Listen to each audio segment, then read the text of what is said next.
Et salut à tous, les amis, c'est Culture Geek. On se retrouve pour une toute nouvelle vidéo critique d'un film d'horreur que j'ai adoré par-dessus tout, La colline à des yeux, donc le remake de 2006. Alors j'avais vu la bande-annonce il y a pas longtemps et je me suis dit bah pourquoi pas, ça peut être sympa de voir ce film.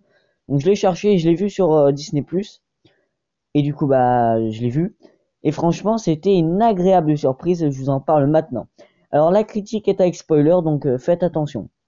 Alors déjà le film est sorti en 2006, voilà, donc à la même époque, la même année pardon, que La Maison de Cire, voilà, film d'horreur que j'ai adoré aussi. J'en ai fait ma critique, je vous invite à aller la voir si vous ne l'avez toujours pas vu.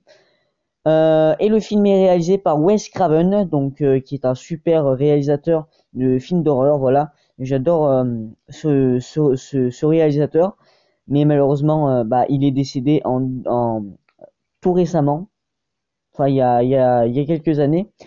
Enfin bref, paix à son âme, voilà. Et il nous a offert de superbes films d'horreur, notamment celui dont je vais vous parler, La colline à des yeux. Alors j'ai pas voulu tenter les tout premiers, donc ceux de 1977 je crois, enfin les tout premiers là. Je sais pas pourquoi. Bah, déjà parce que je l'ai pas trouvé. Et puis le remake avait l'air mieux. Voilà, j'ai vu la bande-annonce du tout premier et celui du remake. Et celui du remake avait l'air un petit peu mieux, donc j'ai tenté le remake. Je tenterai bien évidemment le tout premier, même si c'est vrai que les tout premiers films d'horreur, c'est pas terrible. Enfin bref. Donc du coup, La colline à des yeux, comme je vous ai dit, est sorti en 2006 et réalisé par Wes Craven. Alors je vais pas faire le côté casting parce que c'est trop long à faire, voilà.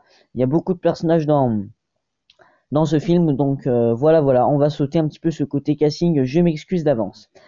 Alors donc du coup l'histoire, donc du coup on a une petite famille composée de plusieurs personnes. Alors on a deux enfants qui ont à peu près 16 ans. Voilà, on a un père et une mère avec un bébé et les grands-parents. Voilà, donc un moustachu et une vieille. Du coup voilà, c'est des grands-parents. Et du coup ils se rendent dans le désert. Voilà, ils partent en voyage. Mais malheureusement, il y a un garagiste, voilà, qui va leur indiquer une mauvaise route.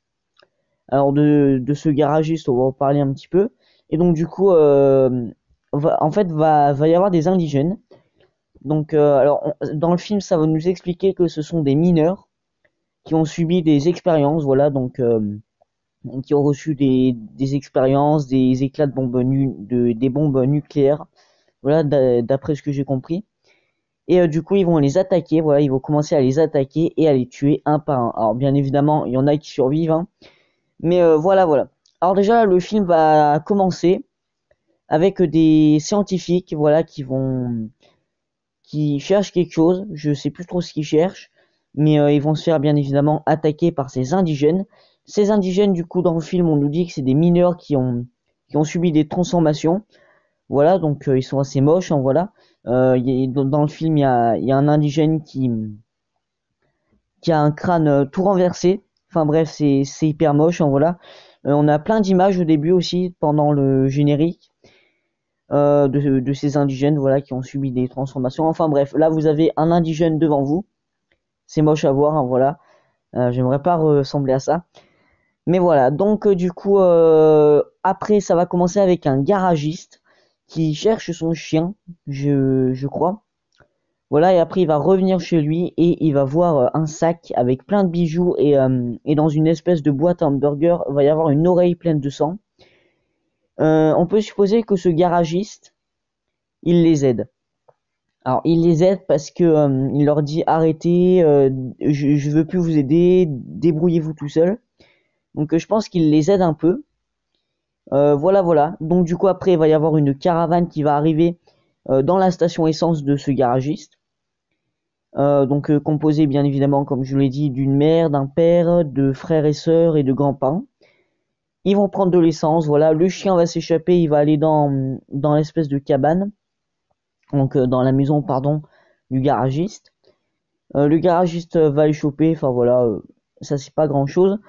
Mais ce qui va du coup nous interpeller dans cette scène, c'est bien évidemment l'indigène qui va voler le tissu rouge. Voilà, on peut supposer que c'est au bébé, je sais pas. Mais voilà, voilà, donc ça c'est la première apparition des indigènes. Enfin, première non, puisqu'on les a vus au tout début.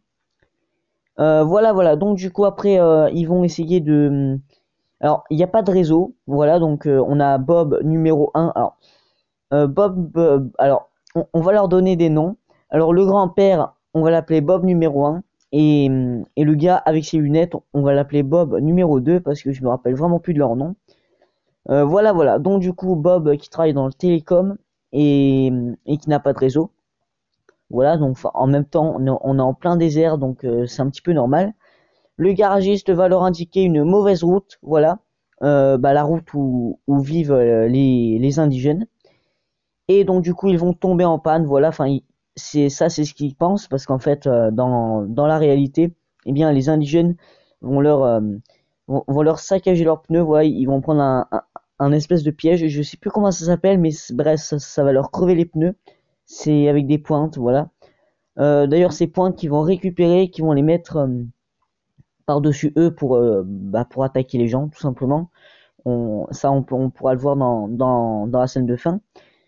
Enfin bref, donc du coup ils sont en panne, voilà. Après donc ce qui se passe, c'est qu'ils vont bien évidemment essayer d'aller chercher de l'aide, hein, voilà. Donc le grand-père va retourner au garage, sauf que malheureusement il va se faire attaquer par des indigènes. Donc il va voir le mec, donc le garagiste qui va se tirer une balle, voilà. Et ensuite du coup il va se faire attaquer par les indigènes. Bien flippante cette scène, voilà. Enfin ça on en reparlera un petit peu après. Et du coup après Bob numéro 2, voilà, qu'est-ce qu'il va faire? Eh bien il va essayer de chercher de l'aide, voilà, tout simplement. Sauf qu'il va rien trouver, mais il va tomber sur un espèce de cratère, voilà, un cimetière de voitures, où il y a plein de voitures, où je pense que c'est les indigènes qui les ont déposées là, voilà, où c'était les voitures des victimes. Où dedans il va trouver un nounours, il va trouver une batte de baseball, il va trouver des raquettes, une canne à pêche, enfin bref, un trésor.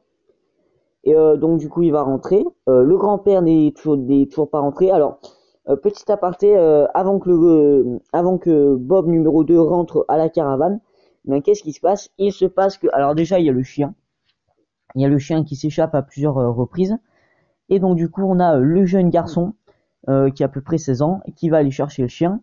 Sauf que bah en allant le chercher, et ben qu'est-ce qui se passe? Il se passe qu'il va trouver un autre chien éventré. Voilà, donc par les indigènes.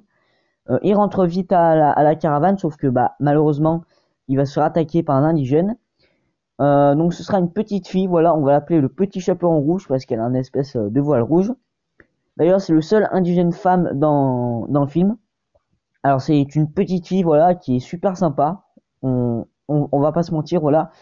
Elle est pas méchante. Elle aide l'espèce de famille, voilà. Elle aide la famille parce que bah à la fin elle tue l'indigène. Enfin bref, on va en reparler. Et donc du coup, sauf que il est en vie, voilà, il le laisse partir. Donc du coup, il s'échappe, il va à la caravane, il dit rien, voilà, il dit qu'il est tombé par terre sur un caillou et puis voilà. Bob va rentrer, voilà, voilà. Et donc du coup, le garçon, il va commencer à s'inquiéter, bien évidemment, pour sa famille, de peur que ces gens reviennent. Voilà, voilà. Donc du coup, après, ce qui va se passer, bah, va y avoir du feu qui va se déclencher. Ils vont tous y aller. Et oui, c'est Bob. Bob, le grand-père, voilà, qui est en train de se faire brûler. Bob en barbecue. Voilà, c'est comme ça. Et donc du coup, alors là, ça va être la meilleure scène de tout le film, je pense. Il va se passer qu'il y en a qui vont bah, éteindre Bob, voilà, avec un extincteur. Et les autres vont rentrer à la caravane. Donc à la caravane, il y a le bébé. Donc il y a le bébé, il y a la sœur. Et donc après, il va y avoir la grand-mère qui va rejoindre et la mère. Sauf qu'ils vont tous se faire buter. Le bébé va se faire kidnapper. Et la fille va... Alors la grand-mère va se faire buter et la fille aussi. Voilà, la mère, elle va se faire buter. Il n'y a que la fille qui reste en vie et le bébé, on l'a kidnappé. D'ailleurs, le père, il le retrouve à la fin. Enfin bref, donc du coup, donc la mère, elle se prend une balle dans la tête. Elle se fait violer aussi. Voilà, il y a un indigène qui la viole. C'est pareil pour la jeune fille. Voilà, elle se fait violer également. La mère, elle se prend également une balle dans le ventre et elle meurt elle se vide de son sang, donc elle meurt, voilà. Donc du coup là, à ce moment-là, ils sont paniqués, voilà, il reste la fille, le frère et la sœur et le papa, voilà. Et surtout bah, le bébé qui s'est fait kidnapper par les indigènes. Donc du coup le père va aller chercher son bébé. Voilà, ça va être incroyable. Il va prendre le chien, sa batte de baseball. Il va tabasser tout le monde. Enfin bref, lui aussi, il va quand même se faire tabasser. Hein, voilà. Il va se faire, au bout d'un moment, enfermer dans une espèce de cuve, dans un espèce de bac à glaçons où dedans il y a des corps coupés. Voilà, genre des bras, des jambes et tout. Et puis voilà, moi j'ai bien aimé cette scène aussi, voilà. Bref, donc du coup, après, il va retrouver le bébé. Petit combat final avec un indigène, la petite fille rouge et le papa, voilà. Donc tous les indigènes meurent. Alors parce que le frère et la sœur aussi, ils sont restés à la caravane et ils ont monté un petit piège. Voilà, donc la sœur qui revient complètement parano. Voilà, bon, on peut comprendre, hein, voilà. S'est fait attaquer par des indigènes, pardon. Il lui avait même dit à la sœur, si je me rappelle bien, on venira exprès pour toi. Voilà. C'est glauque, voilà. Donc du coup, ils vont faire exploser l'indigène. Et enfin, bref, tous les indigènes vont mourir. Enfin, ça, c'est ce qu'on croit. La fin se termine, voilà, ils se retrouvent, ils se font un câlin. On peut supposer qu'ils rentrent chez eux. Et là, du coup, on voit des jumelles. Voilà, donc on peut supposer que les indigènes ne sont tous pas morts. Bref, donc du coup, c'est une très belle histoire. Vraiment un film conseillé pour les enfants, je pense. Évidemment, c'est faux. Ne montrez surtout pas ce film à vos enfants parce que le film est extrêmement violent. Voilà, il est hyper gore. C'est une belle histoire, franchement. Wes Craven, de toute façon, tous les films, j'ai aimé. Voilà, j'ai aimé tous les films. Mais je pense que La colline à des yeux, c'est vraiment mon préféré. Voilà. Euh, je le reverrai, sûrement. Voilà, voilà. Dites-moi dans les commentaires ce que vous avez pensé de ce film. Moi, perso, si je devais lui mettre une note, ce serait un bon 15,5 sur 20. Voilà, c'est un très bon film. Enfin bref, donc du coup, c'est la fin de cette vidéo. N'hésitez pas à vous abonner, à liker la vidéo et à la partager à tous vos amis. Allez, ciao, c'était Cléric.